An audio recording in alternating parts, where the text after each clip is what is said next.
دریافت فرمایا کہ کیا وجہ ہے یا انسانی روح کی کون سی پیاس ہے کہ کچھ لوگوں پر حضرت محمد صلی اللہ علیہ وسلم کی محبت غالب رہتی ہے اور درود شریف کثرت سے پڑھتے ہیں، اور کچھ لوگوں پہ اللہ کی محبت یا اس کی خواہش کا غلبہ ہوتا ہے۔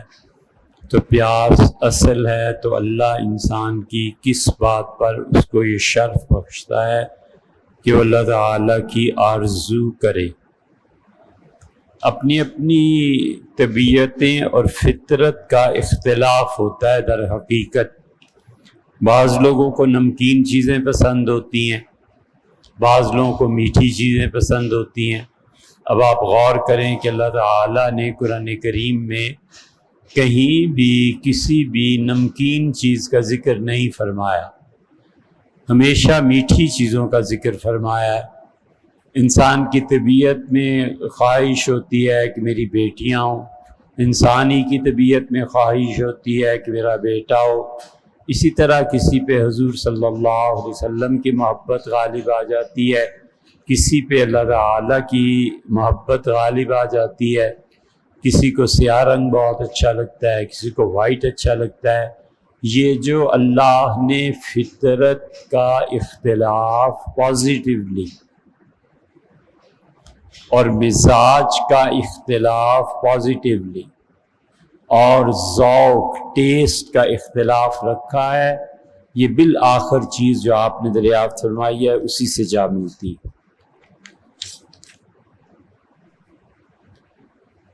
مشہور ریسٹورنٹ سے کھانا منگوایا، کھانے کا معیار گرا ہوا تھا، ہم نے شکایت کی تو ڈیلیوری کرنے والوں نے 40% اضافی کریڈٹ واؤچر دیا ہے، 100 کے بجائے 140 دیا۔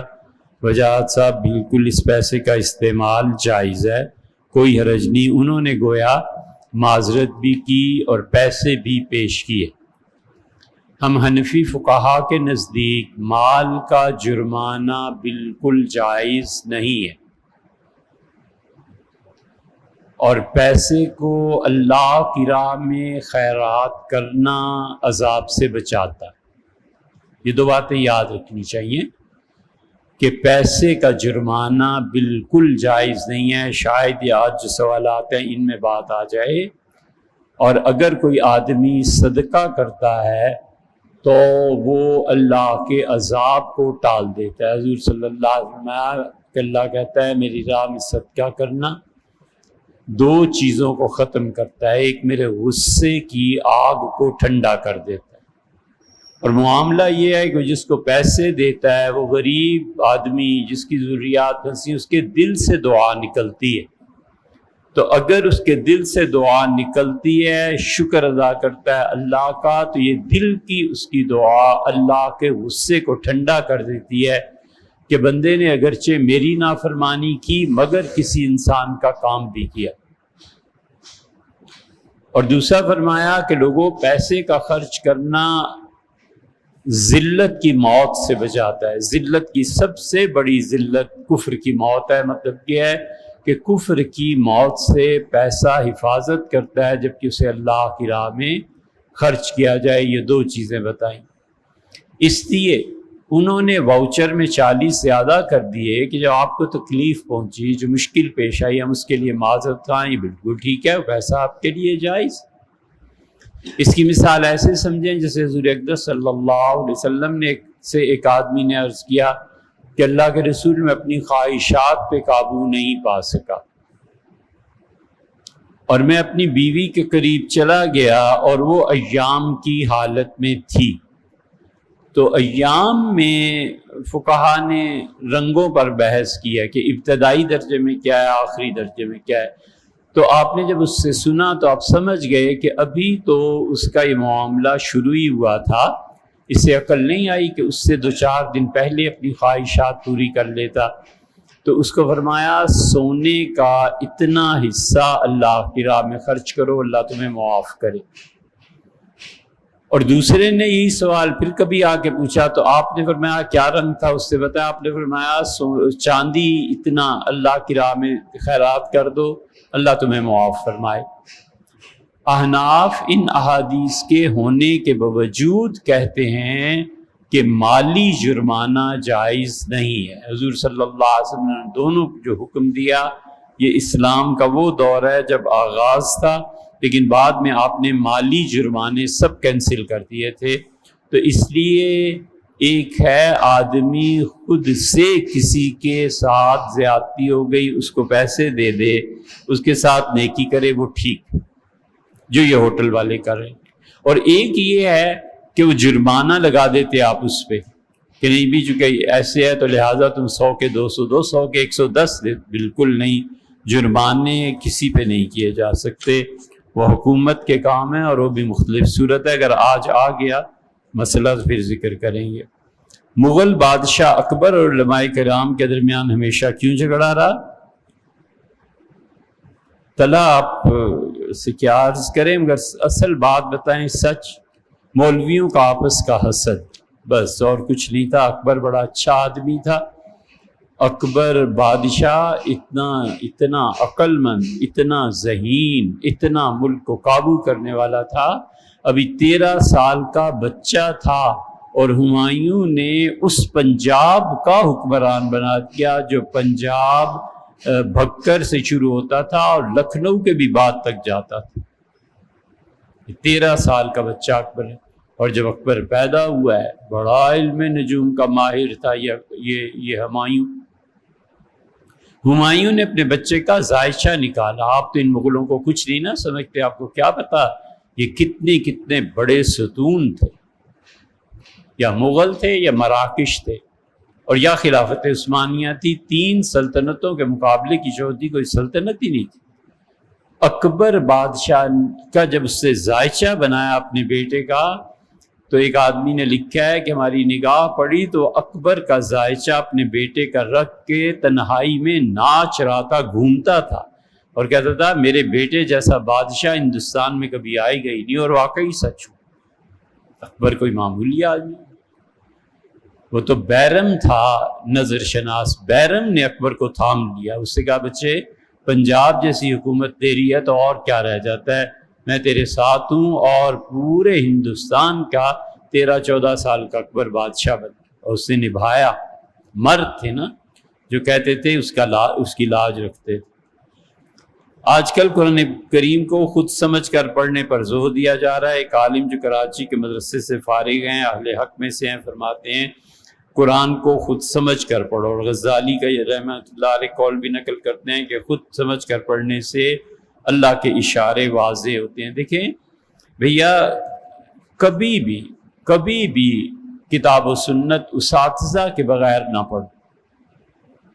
یہ بھی ہم نے مثال دی نا 2 آدمیوں کی اور ان کی بیویوں کی۔ اب استاد کے بغیر پڑھو گے تو گزر جاؤ گے، یہی سمجھو گے کہ بس ایسے ہوتا ہے۔ استاد پڑھائے گا تو کہے گا یہ حدیث کینسل ہے، استاد پڑھائے گا کہ سونے اور چاندی کا فرق کیوں ہے، آپ خود سے نہیں سمجھ سکیں گے۔ اس لیے بچوں ہمیشہ کتاب و سنت ابتدائی درجے میں اساتذہ ہی سے پڑھنی چاہیے۔ اب نیوٹن کو لے کے بیٹھ جاؤ فزکس میں، آئنسٹائن کی تھیوری پہ بحث کرو، اور تم نے میٹرک میں اے لیول او لیول میں فزکس پڑھی ہی نہیں ہے تو اس تک کیسے پہنچو گے؟ اس لیے ہمیشہ ابتدائی تعلیم جو ہے نا یہ اساتذہ سے حاصل کرنی چاہیے۔ اس کی ایک اور بڑی چیز ہوتی ہے، آپ مانیں یا نہ مانیں، بعض اساتذہ کے پڑھانے میں برکت بھی بہت ہوتی، وہ جو کہہ دیں نا تو پھر زندگی میں رنگ دکھاتا ہے کہ یہ استادوں نے کہا تھا۔ تیسرے ان کی تربیت ہو جاتی ہے کہ وہ کیسے کھاتے تھے، کیسے اٹھتے تھے، کیا بات کرتے تھے، کیا دعا مانگتے تھے، بڑے فوائد ہیں اس کے۔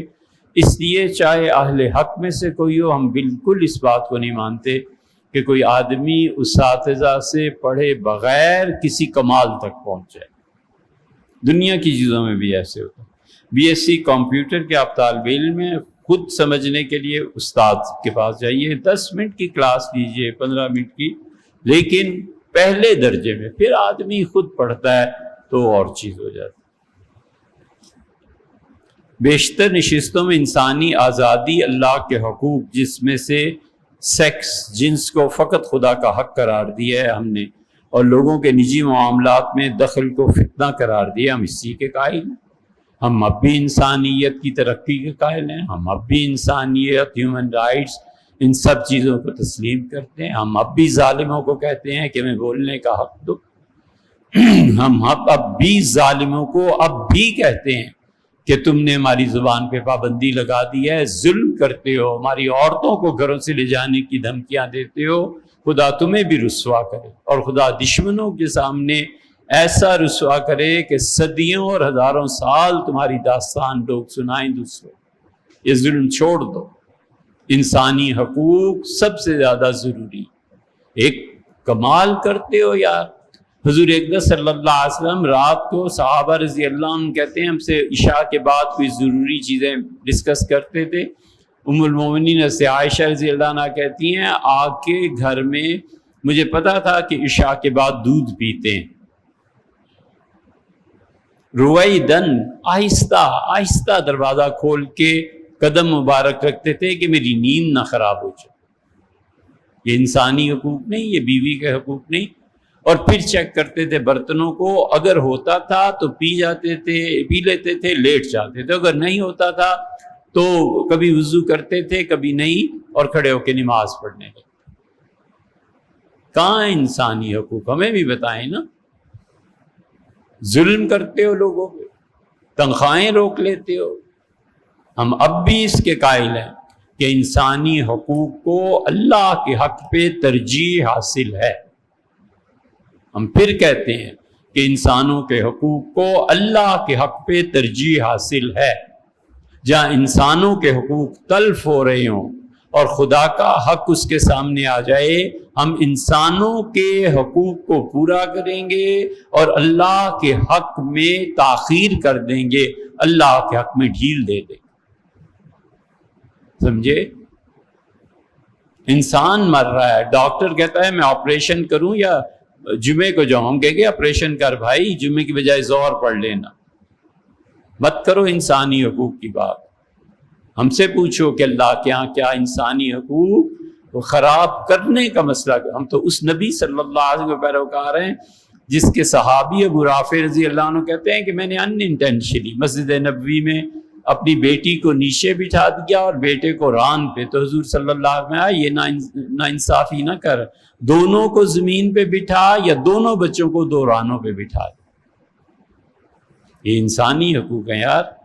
اس کے برعکس تزکیے کی ایک نشست میں یہ کہا گیا کہ کوئی رشتہ دار آپ کے گھر کی، بالکل غلط بات ہے بھائی. ہم نے اس نشست میں یہ کہا تھا کہ بڑوں کو چھوٹوں پہ چیک رکھنا چاہیے. اس کا خلاصہ یہ تھا باپ اپنی اولاد سے غافل نہ ہو، بہن بھائی ایک دوسرے کو نماز کی نصیحت کرتے رہے. اللہ نے کہا وَأْمُرْ بِالصَّلَاةِ، نماز کا حکم کیا کرو اپنے گھر والوں، وَاسْتَبِرْ عَلَيْهَا، اور خود بھی نماز پڑھا کرو. اللہ کا یہ حق ہے، انسانوں کا حق ہے. اپنے بچوں کو کہیں کہ بیٹے چلیے مسجد نماز پڑھو. یہ ہے، یہ تھوڑی ہے کہ کوئی کسی کے گھر میں کیمرے لگا دے کہ وَلِيَعْوذُ بِاللَّهِ. حضور صلی اللہ علیہ وسلم کا طریقہ کار پتہ ہے کیا تھا؟ نبی کریم صلی اللہ علیہ وسلم اپنے گھر تشریف لے گئے اور دروازہ کے واڑ لگا لیے. ایک آدمی تھا، یہ اموی تھا، اس کا کیا نام لوں، یہ بنو امیہ کے کرتوتوں میں سے ہے. حضور صلی اللہ علیہ وسلم نے ایک سلاخ لی، لکڑی تھی، اور اپنی کمر مبارک پہ پھیرنے لگے کھجلی کی وجہ سے. تو آپ نے اپنی نگاہ جو دروازے کی طرف کی تو دروازے میں جو درز تھی، جھری تھی، اس سے آپ کی آنکھ نے ایک آنکھ دیکھی. تو آپ وہ لے کے غصے میں باہر آئے اور آپ نے فرمایا یہ کون ہے جو لوگوں کے گھروں میں جھانکتا ہے؟ خدا کی قسم یہ مجھے مل جاتا تو میں اس کی آنکھ میں یہ سلائی ڈال کے اس کی آنکھ پھوڑ دیتا. اسی کیمرے کا کون لگا سکتا ہے؟ وَلِيَعْوذُ بِاللَّهِ. اسی لیے رسول اللہ صلی اللہ علیہ وسلم نے فرمایا کہ جب پردے گر جائیں اور دروازے کو کنڈی لگا دی جائے تو پھر شوہر کی بات کی تصدیق کی جائے گی، اگرچہ عورت 1000 بار کہے کہ یہ ہوا ہے یا نہیں ہوا. حق مہر کے اور یہ مسائل جہاں آتے ہیں نا، اس باب میں آپ نے فرمایا کہ جب پردے گرا دیے جائیں اور کنڈی لگا دی جائے تو پھر شوہر کی بات سنی جائے۔ حضور اقدس صلی اللہ علیہ وسلم کا حجۃ الوداع کا خطبہ راشد صاحب بہت طویل خطبہ ہے، کئی جز ہیں اس کے، دعا کیجئے اللہ تعالیٰ کبھی فرصت دے تو اس خطبے کو پڑھ دیں۔ دادا کے انتقال کے بعد بیٹے کا انتقال ہو گیا تو کیا پوتے کو میراث میں حصہ ملے گا؟ دیکھیے دادا کے انتقال کے بعد جب بیٹے کا انتقال ہوا نا، پہلے اس کی تقسیم کی جائے، پھر جو باپ کی تقسیم جائیداد جو اس کے ہاتھ آئے گی وہ اس کے بیٹے میں اس طرح سے تقسیم کی جائے گی جو شرعی اصول کے مطابق ہے۔ تو بیٹے کے انتقال کے بعد پھر پوتے کا حصہ ملے گا جو اصولاً اپنے والد کا حصہ لے رہا ہے، ویسے نہیں دی جا سکتی۔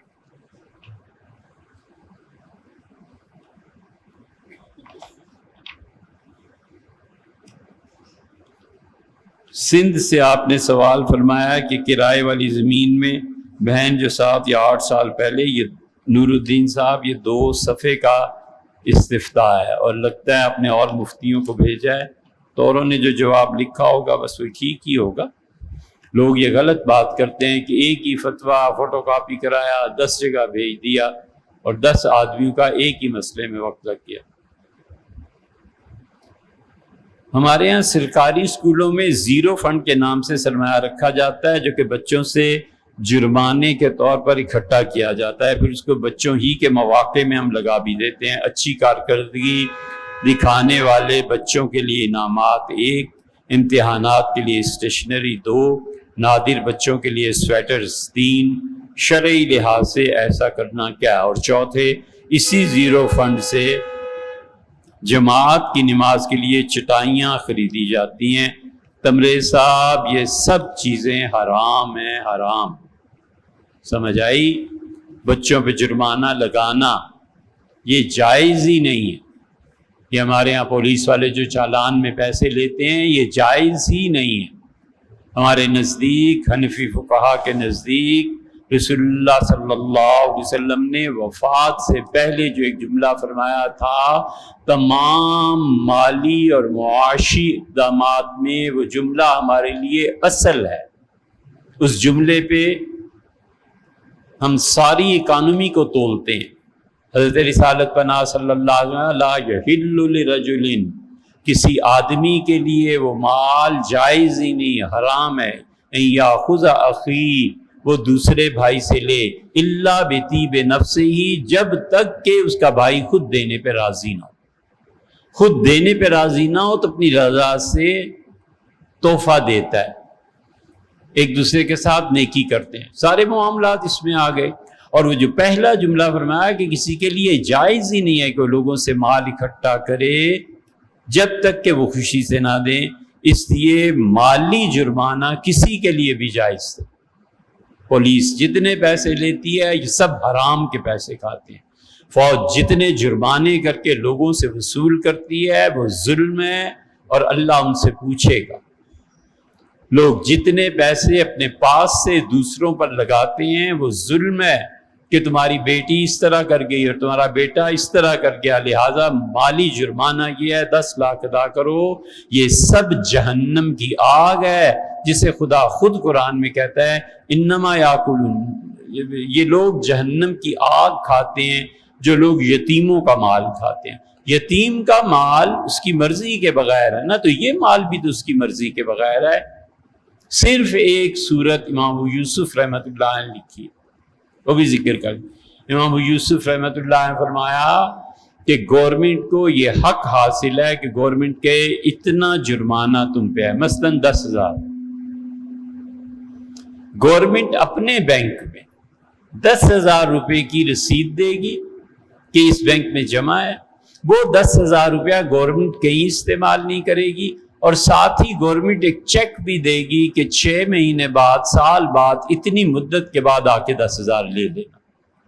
تو مال سے مزید نفع اٹھانے کے لیے اصل مالک پہ پابندی عائد کی گئی، بس حکومت اتنا کر سکتی ہے، اس سے زیادہ حکومت کے پاس کوئی اختیار نہیں ہے کہ کسی سے مال وصول کرے۔ جرمانے کہ تم نے بجلی کا بل نہیں جمع کرایا، یہ جرمانے کہ پانی کا بل نہیں جمع کرایا، تم خود مانگ مانگ کے بھکاریوں پیسے مانگتے ہو جا کے، عیاشیوں پہ خرچ کرتے ہو، تم پبلک پہ خرچ نہیں کرتے. یہ پبلک پہ خرچ ہو رہا ہے جو ہر دوسرے چوتھے سال سیلاب آ جاتا ہے اور پانی کی نکاسی نہیں ہے. کتنی مرتبہ کوئی لعنت تمہارے نظام پہ بھیجے. اس لیے جو آپ اپنے پرائیویٹ اسکول میں پیسے لیتے ہیں، 3 باتیں غور سے سن لیں. آپ نے پوچھا ہے، نہ پوچھتے ہیں نہ ہم بولتے، کہ ایک تو وہ پیسے آپ کو بچوں کو گن گن کے واپس کرنے. جتنے پیسے بچوں سے لیے ہیں پچھلا ریکارڈ نکالو، اور وہ بچے بالغ ہو گئے ہیں تو ڈائریکٹ دینے، نابالغ ہیں تو ان کے پیرنٹس کو بلا کے انہیں دینا ہے کہ آپ کے بچے سے جو پرائمری کا تھا، پہلی کلاس میں تھا، میں نے 10 روپے جرمانہ کیا تھا، یہ حضور آپ کے ہیں، معاف کیجیے. معافی بھی مانگنی، یہ کرنا ہے ایک بات. دوسری بات یہ کرنی ہے کہ وہ اس سے جو چیزیں خریدی گئی ہیں وہ حرام. وہ مسجد کی چٹائیاں جہاں بچے نماز پڑھتے ہیں، جو ان میں بالغ ہیں ان کی نماز ہی نہیں ہوئی، ناپاک پیسے سے بنائی ہے تم نے. اس لیے مسجدوں میں بھی پیسے جو بغیر تحقیق کے لے لیتے ہیں نا، کہ لیں جی 10 لاکھ میری طرف سے. تم نے 10 لاکھ کمائے کہاں سے؟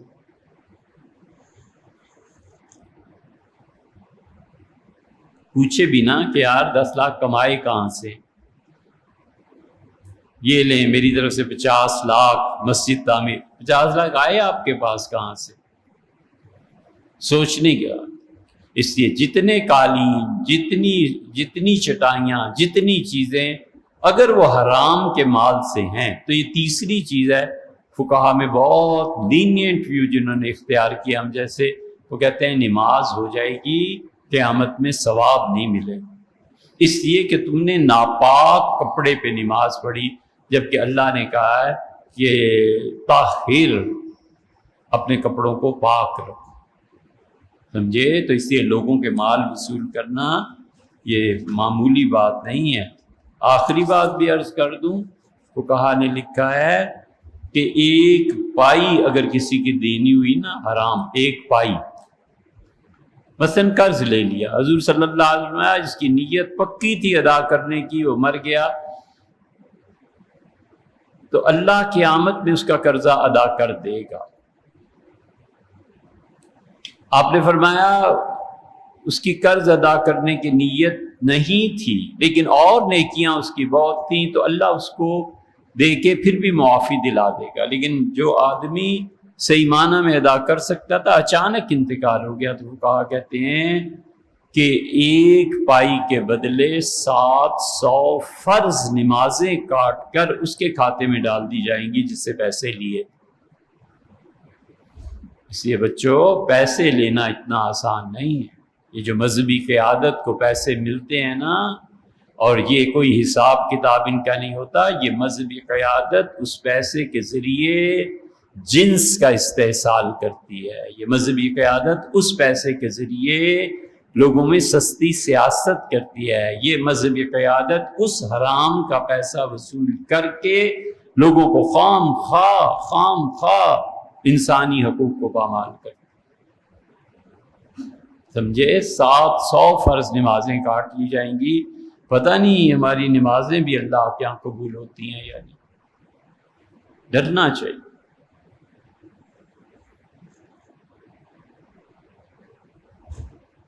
مالی معاملات میں اتنا صاف ہونا چاہیے کہ مجھے ایک بزرگ کا پتہ ہے، ان کی وفات کا وقت ہے، عجیب بات ہے، چیک بک سامنے رکھی ہوئی تھی، تو سر ایسے موڑا اور کہنے کے سائن کر دوں یا چلوں؟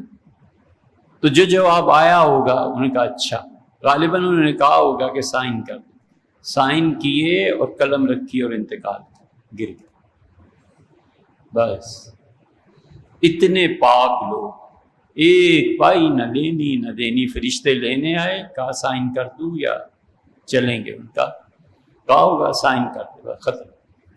اتنا پاک اپنے آپ کو رکھنا چاہیے. عبادتوں میں اللہ نے نماز کا بڑا ذکر فرمایا، اس میں شبہ نہیں، لیکن مالی معاملات اس سے زیادہ سخت. خالو نے اپنی زندگی میں خالہ کے ساتھ جوائنٹ اکاؤنٹ کھولا اور اس بات کی یقین دہانی کرا دی کہ جوائنٹ اکاؤنٹ میں جتنے پیسے ہیں یہ سب میری اہلیہ یعنی ان کی خالہ کے، میری خالہ کے ہیں۔ تو میں آپ سے پوچھنا چاہتا ہوں کہ کیا میری خالہ کے مکمل پیسے ہوں گے یا شرعی قانون نافذ ہوگا؟ دیکھیں جتنا پیسہ ان کا ہے نا وہ تو ان کا ہی شمار کیا جائے گا بوجہ وراثت، اور اگر انہوں نے اپنی خوشی سے خالہ کی پیسوں میں پیسے ملا دیے، کوئی بات نہیں کی، تو پھر وہ خالہ ہی کے پیسے ہو گئے، اس میں اس کی وراثت جاری نہیں ہوگی کیونکہ زندگی میں اس نے ہبہ کر دیا۔ یہ کیسے ہوگا جبکہ خالو کے ایک بھائی اور 2 بہنیں حیات ہیں؟ ظاہر صاحب اسی طرح ہوگا، جو زندگی میں دے دیے وہ ان کے ہو گئے، زندگی میں دے دیے اور قبضہ بھی کرا دیا نا، اکاؤنٹ سے بڑا قبضہ کیا ہے، دے دیے۔ قبضہ نہ ہو پھر بات ہوتی ہے، جیسے حضرت بکر رضی اللہ عنہ نے اپنی وفات کے مرض میں حضرت عائشہ رضی اللہ عنہ سے کہا تھا کہ بیٹی وہ جو 6 یا 8 درخت ہیں کھجوروں کے وہ تم رکھ لینا، باقی وراثت تقسیم کر دینا، تمہاری ایک بہن اسماء ہے، ایک اور ہے۔ تو ام المومنین حضرت عائشہ رضی اللہ عنہ فرماتی تھی کہ میں نے بس والد کی وصیت لکھ لی، ان کا انتقال ہو گیا، جب میں نے دیکھا اسے تو ام المومنین رضی اللہ عنہ نے کہا والد نے مجھے کھجور کے درخت دیے تھے لیکن چونکہ میرا قبضہ نہیں ہوا تھا اس لیے یہ مکمل ہبہ نہیں ہے، تو وہ وراثت میں تقسیم کیے جائیں گے۔ اور جو لوگ آئے تھے ام المومنین رضی اللہ عنہ کے بعد، آپ نے فرمایا وہ درخت لگا لینا کیونکہ والد نے اگرچہ مجھے دیے تھے لیکن قبضہ نہیں ہوا تھا، تو یہ ہبہ پورا نہیں ہے، گفٹ پورا نہیں۔ اور دوسری بات پہ وہ فرماتی تھی کہ میں حیران رہی کہ والد نے یہ تیسری بہن کون سی لکھوائی، تو کافی دنوں کے بعد، شاید فرمایا کہ 4 مہینے کے بعد مجھے پتہ چلا کہ میری جو سوتیلی والدہ ہیں ان کے ہاں اولاد ہوگی، تو پھر میری بہن ہوئی اور پھر ہم تینوں بہنوں نے اس کا حصہ کیا۔ ایسے بھی ہو جاتا ہے، اس لیے جو لوگ میٹا فزکس اور ان چیزوں کو نہیں غور سے پڑھتے نا، انہیں ان چیزوں کو پتہ ہے۔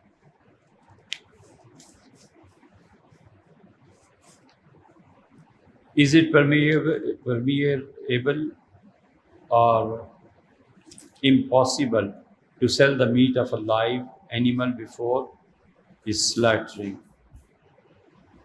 حارث صاحب جتنا سوال آپ نے تفصیل سے لکھا ہے اس سب کا خلاصہ یہ ہے کہ جو جانور زندہ ہیں نا ان کے گوشت کی بیع جائز نہیں ہو۔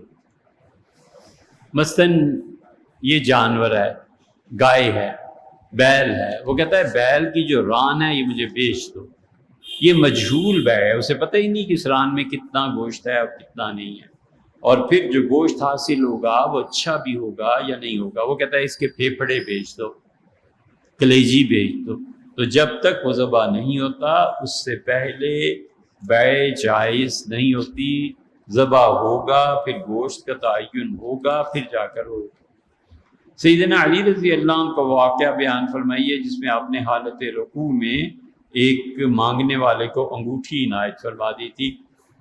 بلال صاحب یہ روایت پوری طرح مکمل نہیں ہے، بہت سے محدثین نے اس کی تردید بھی کی ہے، ابن کثیر رحمۃ اللہ علیہ جیسے انسان نے بھی اس کو صحیح نہیں مانا۔ روایات بھی آتا ہے کہ امیر المومنین رضی اللہ عنہ نماز پڑھ رہے تھے اور رکوع میں گئے تو کوئی فقیر آ گیا تو انہوں نے اپنی انگوٹھی اتار کے فقیر کی طرف پھینک۔ اس پہ پھر یہ اشکال وارد ہوتا ہے کہ امیر المومنین رضی اللہ عنہ نماز پڑھ رہے تھے یا فقیروں کی سن رہے تھے، لہٰذا ان کی نماز میں خشوع و خضوع نہیں تھی۔ والیاذ باللہ یہ بات نہیں ہے، اگر یہ بات مان لی جائے تو حضور صلی اللہ علیہ وسلم کی نماز پر جا کر اعتراضات بنتے ہیں۔ صحیح بخاری وغیرہ میں حضور صلی اللہ علیہ وسلم آیا میرا جی چاہتا ہے میں تمہیں لمبی نماز پڑھاؤں، حضور صلی اللہ علیہ وسلم کی نماز لمبی ہوتی، آپ نے فرمایا پھر میں لمبی سورت کی قرات شروع کرتا ہوں، پھر تم میں سے کسی کے بچے کے رونے کی آواز آتی ہے، یہ عورتوں سے خطاب میں فرمایا، تو آپ نے فرمایا دیکھو میں ڈرتا ہوں کہ بچے کا رونا ماں کو مشکل میں نہ ڈال دے، مطلب یہ کہ نماز پڑھوں یا بچے کو سنبھالوں، بیچاری دو دلی ہو جائے، تو آپ نے میں رکوع کر لیتا ہوں۔ تو اس لیے خشوع و خضوع میں بھی آوازیں بھی آدمی سنتا ہے، حالات کو بھی دیکھتا ہے، اور اللہ کے سامنے کھڑا بھی ہوتا ہے، اس کی نماز ٹھیک بھی ہوتی ہے۔ سیدنا علی رضی اللہ عنہ کی نماز میں خشوع نہیں تھا، یہ روایت اس سلسلے میں کچھ فائدہ نہیں دیتی۔ رہ گئی کہ فی نفسی یہ روایت ہے بھی یا نہیں، ہمارے بہت سے محدثین نے اسے نہیں مانا۔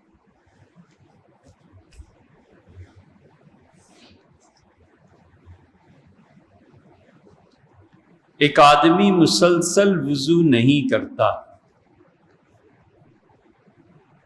یعنی وہ چہرہ دھوتا ہے، پھر اسے خشک کرتا ہے، پھر کوہنیاں دھوتا ہے، یہ بات جائز ہے۔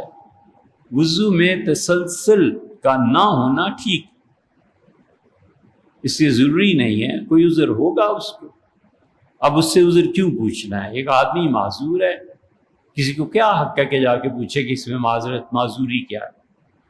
ہمارے حضرت مفتی ولی حسن صاحب رحمۃ اللہ علیہ بہت بڑے مفتی تھے، بہت بڑے مفتی تھے، جو حضرت رحمۃ اللہ کے ساتھ رہے ہیں یا جنہوں نے ان کو دیکھا ہے وہ جانتے ہیں کس قدر سادہ، علم کا مجسمہ، کسی شخص کو وہم گمان بھی نہیں گزر سکتا تھا کہ یہ عالم دین ہے۔ اتنے سادے سفید کپڑے، لکھنؤ کا وہی بڑی موہری کا پاجامہ، کرتا، ایسے ہی۔ کراچی میں ہم نے دیکھا، ہم نے سفر کیا حضرت رحمۃ اللہ کے ساتھ، عام پبلک ٹرانسپورٹ میں سفر کرتے تھے، کسی کو کیا پتا تھا کہ اگر یہ چیف جسٹس پاکستان کا بنا دیا جائے تو اس عہدے کو بھی نبھا لے شریعت کی روح سے۔ حضرت مفتی صاحب کے ساتھ یہ ہو گیا تھا، پانی سے بہت زیادہ تکلیف ہوتی تھی، سردی لگتی تھی، تو حضرت مفتی صاحب رحمۃ اللہ کو میں نے خود دیکھا، چہرہ دھوتے تھے، پھر رومال استعمال فرماتے تھے یا تولیہ، چہرہ خشک کرتے تھے، پھر کوہنیوں کو، پھر کوہنیاں خشک کرتے تھے، پھر مسح کرتے تھے۔ مسح میں بھی سارا سر وغیرہ پہ تولیے سے خشک کر کے پھر پاؤں دھوتے تھے۔ تو اس لیے کوئی بھی معذوری کسی کو پوچھنے کی کیا ضرورت ہے، ہوگی جب شریعت اسے اجازت دیتی ہے، تو ہمیں بالکل ان چیزوں پہ غور نہیں کرنا چاہیے۔